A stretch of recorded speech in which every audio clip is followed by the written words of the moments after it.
Hi viewers, welcome to One India Telugu. MBBS చేయడానికి చాలా మంది ఇండియన్ స్టూడెంట్స్ అబ్రాడ్ కంట్రీస్ కి ఎందుకు వెళ్తున్నారు అనేది ఇప్పుడు అందరి మనసులోనూ మెదులుతున్న ప్రశ్న. ఎందుకంటే రష్యా ఉక్రెయిన్ మధ్య జరుగుతున్న యుద్ధం వల్ల అక్కడ చదువుకుంటున్నటువంటి చాలా మంది ఇండియన్ స్టూడెంట్స్ ఎంత సఫర్ అవుతున్నారో మనం చూస్తున్నాం.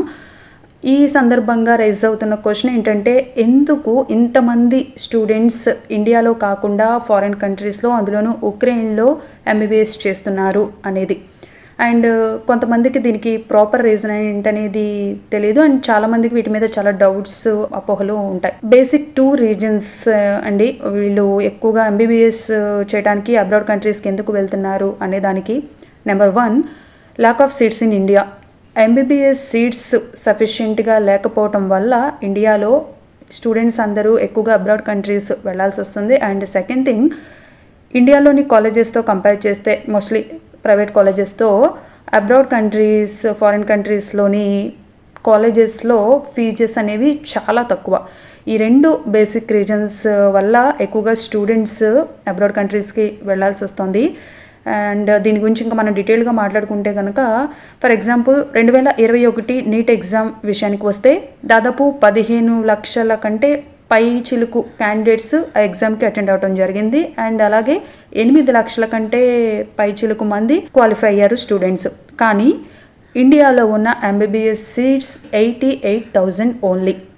సో 8 lakhs ఎక్కడ, 88,000 ఎక్కడ, ఏ రకంగా చూసుకున్నా ఏ రేషియోలో చూసుకున్నా ఆ సీట్స్ అనేవి ఈ నీట్ క్వాలిఫై అయిన వాళ్ళకి సఫిషియెంట్ కాదు. మరి నీట్ క్వాలిఫై అయిన తర్వాత వాళ్ళు ఏం చేస్తారు? ఇక్కడ సీట్స్ లేవని ఖాళీగా ఉండలేరు కదా. కాబట్టి ఖచ్చితంగా తమ ఎడ్యుకేషన్ని కంప్లీట్ చేసుకోవటం కోసం అబ్రాడ్కి వెళ్ళాల్సిన పరిస్థితి ఏర్పడుతోంది.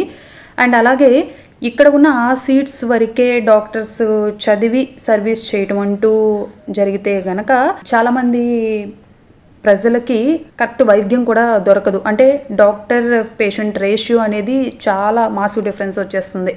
కాబట్టి ఖచ్చితంగా నీట్ క్వాలిఫై అయిన వీళ్ళందరూ ఏదో ఒక కంట్రీకి వెళ్ళి అక్కడ ఎడ్యుకేషన్ కంప్లీట్ చేసి తిరిగి వచ్చి ఇక్కడ ప్రాక్టీస్ పెట్టుకోవడం వంటివి చేస్తూ వస్తున్నారు. అలాగే నేషనల్ మెడికల్ కమిషన్ వెబ్సైట్ ప్రకారం ఒకసారి సీట్స్ విషయానికి వస్తే గవర్నమెంట్ కాలేజెస్లో వచ్చేసి 43,000 చిల్లర సీట్స్ ఉన్నాయి. అలాగే 269 ప్రైవేట్ కాలేజెస్లో దాదాపు 41,000 మెడికల్ సీట్స్ ఉన్నాయి. అంటే 2 కలిపితే 80,000 దాటుతున్నాయి అంతే.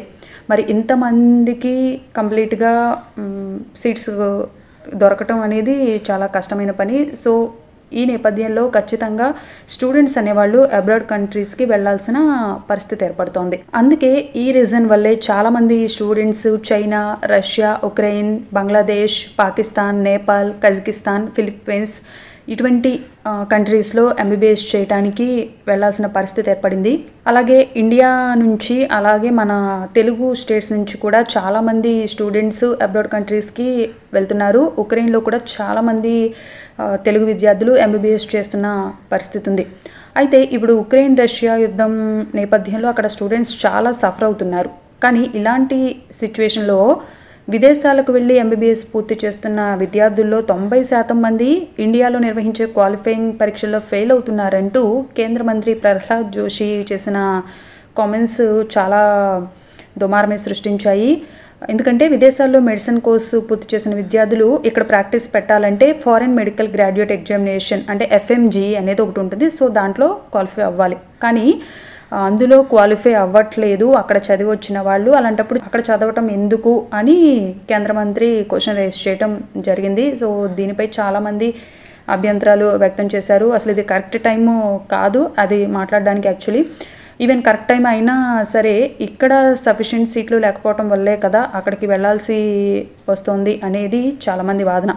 ఈ 88,000 ఎంబీబీఎస్ సీట్స్ని మనం కన్సిడర్ చేసుకుంటే కనుక ఒక్కో ఎంబీబీఎస్ సీట్కి 19 మంది పోటీ పడుతున్నారు. అలాంటప్పుడు ఈ ఉక్రెయిన్ లాంటి కొంచెం కాంప్లికేటెడ్ కంట్రీస్కి అయినా సరే తమ ప్రాణాలని రిస్క్లో పెట్టి మరీ స్టూడెంట్స్ అక్కడికి వెళ్ళి ఎడ్యుకేషన్ ఎందుకు కంప్లీట్ చేస్తున్నారో ఆలోచించాల్సిన అవసరం ఖచ్చితంగా అందరికీ ఉంది. సో వరల్డ్ వైడ్ 190కి పైగా దేశాలు ఉంటే దాదాపు 90 దేశాల్లో సుమారు 12 లక్షల మంది పైగా భారతీయ విద్యార్థులు ఈ హైయర్ ఎడ్యుకేషన్స్ని అక్కడ చేస్తున్నారు. తెలుగు రాష్ట్రాల నుంచి కూడా ప్రతి సంవత్సరం దాదాపు 50,000 మంది వరకు స్టూడెంట్స్ హైయర్ స్టడీస్ కోసం ఫారిన్ కంట్రీస్ వెళ్తున్నట్లు తెలుస్తోంది. అయితే ఇలాంటి సిచ్యువేషన్లో పీఎం మోడీ కూడా ఒక రిక్వెస్ట్ చేశారు. అదేంటంటే మెడికల్ ఎడ్యుకేషన్ రంగంలో ప్రైవేట్ సెక్టర్ పెద్ద ఎత్తున ఎంటర్ అవ్వాలని చెప్పి ఆయన అడగటం జరిగింది. और भी मैं एक बात बताना चाहूंगा, खास करके प्राइवेट सेक्टर के साथियों से,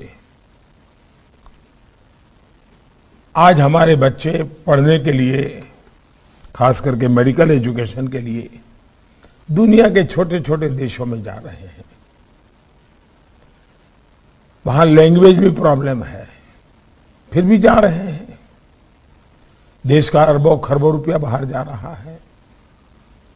क्या हमारे प्राइवेट सेक्टर बहुत बड़ी मात्रा में इस फील्ड में नहीं आ सकते?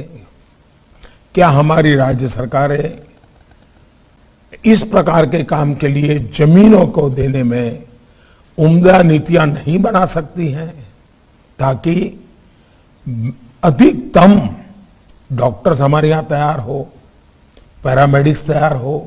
इतना ही नहीं, हम दुनिया की मांग पूरी कर सकते हैं. हमारे पास जो डेमोग्राफिक डिविडेंड है उसका लाभ इस क्षेत्र में हम बहुत, हमारे डॉक्टरों ने पिछले 4-5 दशक से पूरी दुनिया में भारत की इज्जत को बहुत बढ़ाया है. भारत का डॉक्टर जहां भी गया है उसने उस देश के दिल को जीता है. भारत के डॉक्टर्स की टैलेंट को विश्व का सामान्य से सामान्य नागरिक बहुत अच्छा मानता है. इसका मतलब हमारा ब्रांडिंग हो चुका है.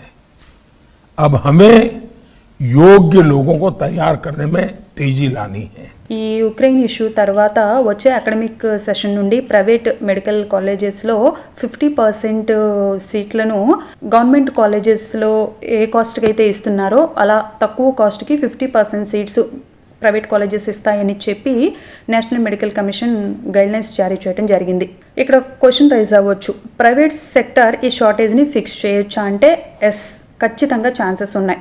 అయితే ప్రాపర్ రెగ్యులైజేషన్తో, హైయెస్ట్ స్టాండర్డ్ ఎడ్యుకేషన్తో, ఎక్స్ట్రా డొనేషన్స్ లాంటివి లేకుండా బిజినెస్ యాంగిల్ నుంచి బయటకు వచ్చి గవర్నమెంట్ సపోర్ట్తో స్కాలర్షిప్స్ కానివ్వండి, ఇంకేదైనా అదర్ వేస్ ఏదైనా సరే యూజ్ చేసుకుని ముందుకు వస్తే కనుక ఖచ్చితంగా దీన్ని మనం మార్చొచ్చు. అలాగే ఇండియాలో సఫిషియెంట్ సీట్స్ లేవు అనేది ఓకే. అయితే అబ్రాడ్ కంట్రీస్లో చదవటానికి ఉన్న మేజర్ పాసిబిలిటీస్ ఏంటి, అందులోనూ ఉక్రెయిన్లోనే ఎక్కువగా ఎంబీబీఎస్ చదివే విద్యార్థులు అటు వెళ్ళడానికి ఎందుకు మొగ్గు చూపుతున్నారు అనే దానికి కూడా చాలా కారణాలు ఉన్నాయి. అవి కూడా చూస్తే కనుక అక్కడ ఫీజులు చాలా తక్కువ అనేది నేను ఆల్రెడీ మీకు చెప్పాను. ఒక అకాడమిక్ ఇయర్కి వచ్చి 3 to 4 lakhs మ్యాక్సిమం వేసుకుంటే కనుక మెడిసిన్ కోర్సు అంటే 5 years కంప్లీట్ అయ్యేసరికి ఒక 20 lakhs నుంచి 30 lakhs లోపే మనకు అక్కడ ఎడ్యుకేషన్ కంప్లీట్ అయిపోతుంది. అదే ఇండియాలో అయితే ప్రైవేట్ కాలేజెస్ విషయానికి వస్తే పర్ ఇయర్ పర్ యానం వచ్చి 20 లక్షల నుంచి ఇంకా పైకే ఉన్నాయి డొనేషన్స్. అది మనకు క్యాలిక్యులేట్ చేసుకుంటే కనుక మొత్తం 5 years కోర్స్ కంప్లీట్ అయ్యేసరికి దాదాపు ₹1 కోటి కంటే ఎక్కువ స్టూడెంట్స్ ఇన్వెస్ట్ చేయాల్సి వస్తుంది. ఇక గవర్నమెంట్ కాలేజెస్ అయితే మోస్ట్లీ హార్డ్లీ ఒక 5 lakhs వరకు వేసుకున్నా ఇక్కడ కూడా ఒక 20 lakhs 25 lakhs లోపే ఈ కోర్స్ అనేది కంప్లీట్ అవుతుంది. అయితే ఎక్కువగా ఫారిన్ కంట్రీస్కి సంబంధించి హయ్యర్ స్టాండర్డ్స్ కలిగిన ఎడ్యుకేషనల్ ఇన్స్టిట్యూషన్స్ ఉండటం one of the main reason. అలాగే అక్కడ లోకల్ లాంగ్వేజ్తో పాటు ఇంగ్లీష్లో కూడా టీచింగ్ ఉండటం వల్ల మెడికల్ ప్రాక్టీస్ పెట్టడానికి చాలా కన్వీనియంట్గా ఉంటుంది స్టూడెంట్స్కి. సో అందుకే ఎక్కువగా ఉక్రెయిన్ని ప్రిఫర్ చేస్తున్నారు. అలాగే చాలా లో బడ్జెట్లో మోస్ట్ ఆఫ్ ది ఫెసిలిటీస్ కల్పిస్తున్నారు వాళ్ళు. అలాగే మనం వెదర్ని కూడా క్యాలిక్యులేట్ చేసుకుంటే కనుక అంటే ఎక్కడికి పడితే అక్కడికి వెళ్ళి అక్కడికి వెళ్ళక హెల్త్ ప్రాబ్లమ్స్ అని ఫేస్ చేసే అవసరం లేకుండా మనం ముందే కనుక ఒకసారి థింక్ చేసుకుంటే ఉక్రెయిన్లో ఉన్నటువంటి వెదర్ కండిషన్స్ మన ఇండియాలో ఉన్న weather conditions almost same. So అది కూడా కలిసి వచ్చే అంశం కాబట్టి స్టూడెంట్స్ ఎక్కువగా ఉక్రెయిన్ వెళ్ళడానికి ఇంట్రెస్ట్ చూపిస్తున్నారు. అలాగే అక్కడ కాలేజీల్లో డొనేషన్స్ పేరిట ఫీజులు వసూలు చెయ్యరు, అదొక మేజర్ ప్లస్ పాయింట్ అనమాట.